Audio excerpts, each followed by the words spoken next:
भारत की मित्र सूची में शामिल फ्रांस से जो खबर आई है उसकी उम्मीद भारत कतई नहीं कर रहा था। ऐसा क्यों? तो भारत फ्रांस से 26 की संख्या में राफेल एम लड़ाकू विमान खरीदने की तैयारी कर रहा था। राफेल के एम सीरीज के विमान स्पेशली नौसेना के लिए बनाए गए हैं। नौसेना के विमान वाहक पोत, जिन्हें एयरक्राफ्ट कैरियर भी कहा जाता है, उन्हीं पर इस तरह के विमान तैनात किए जाते हैं। ये एयरक्राफ्ट कैरियर एक तरह का चलता फिरता एयरबेस होता है और भारत ने हाल ही में एक ऐसा ही एयरक्राफ्ट कैरियर INS विक्रांत तैयार किया है और इसी पर तैनात करने के लिए भारत 26 की संख्या में विमानों की खोज कर रहा है। वहीं हमने पहले ही फ्रांस से 36 राफेल विमान खरीदे हैं, जिनकी maintenance facility, spare parts, service सब सुविधाएं भारत में उपलब्ध है। इसीलिए क्यों ना हम हमारे एयरक्राफ्ट कैरियर के लिए भी राफेल लड़ाकू विमान का एम वेरिएंट खरीदें, जो बड़ी आसानी से इस एयरक्राफ्ट कैरियर पर तैनात किया जा सकता है। और इसीलिए भारत ने अब से कुछ समय पहले फ्रांस से संपर्क किया था, जिसका जवाब फ्रांस ने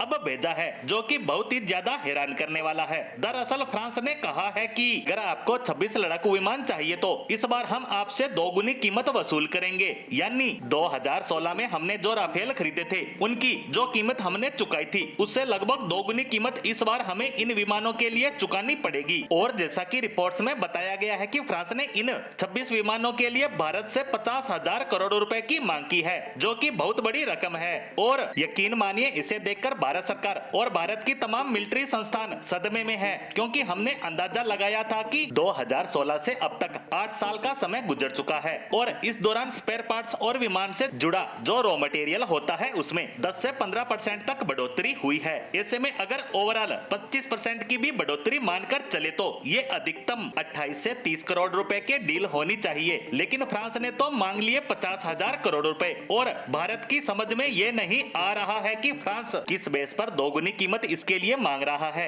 क्योंकि पिछली बार हमने 36 राफेल विमान खरीदे थे, तब हमें इसके लिए ज्यादा कीमत चुकानी पड़ी थी, लेकिन तब समझ में आता था कि फ्रांस को भारत के अंदर इसका मेंटेनेंस सेंटर बनाना था, स्पेयर पार्ट्स उपलब्ध करवाने थे, इसके अलावा पूरी फैसिलिटी सेटअप करनी थी, जिसमें पैसा खर्च होना था। इसीलिए हमने इसकी ज्यादा कीमत भी चुकाई थी। लेकिन इस बार ये सब सुविधाएं पहले से उपलब्ध हैं, इन्हें बस सीधे अपना लड़ाकू विमान भारत को सौंपना है। लेकिन फिर भी ये दोगुनी कीमत मांग रहे हैं और इसीलिए अब लग रहा है कि ये डील कोलैप्स भी हो सकती है, क्योंकि इस समय दुनिया का सबसे बेस्ट नेवी एयरक्राफ्ट है F-35A, B और C। ये इसके 3 वेरिएंट हैं, जो सभी राफेल एम के मुकाबले बेहद कम कीमत पर मिल रहे हैं, जो भी अलग अलग मॉडल, और ये स्टेल्थ भी है, जबकि राफेल नहीं है। और F-35 के B और C वेरिएंट को तो उड़ान भरने के लिए रनवे तक की जरूरत नहीं पड़ती, ये एक हेलीकॉप्टर की तरह उड़ और उतर सकते हैं। वहीं राफेल से आधी कीमत पर हमें रूस से मिग और सुखोई विमान भी मिल सकते हैं। इसीलिए कहा जा रहा है कि राफेल के लिए भारत फ्रांस से एक आखिरी बातचीत कर सकता है और उसके बाद तय होगा कि भारत कौन सा विमान खरीदेगा, जिस पर आगे भी हमारी नजर बनी रहेगी। धन्यवाद।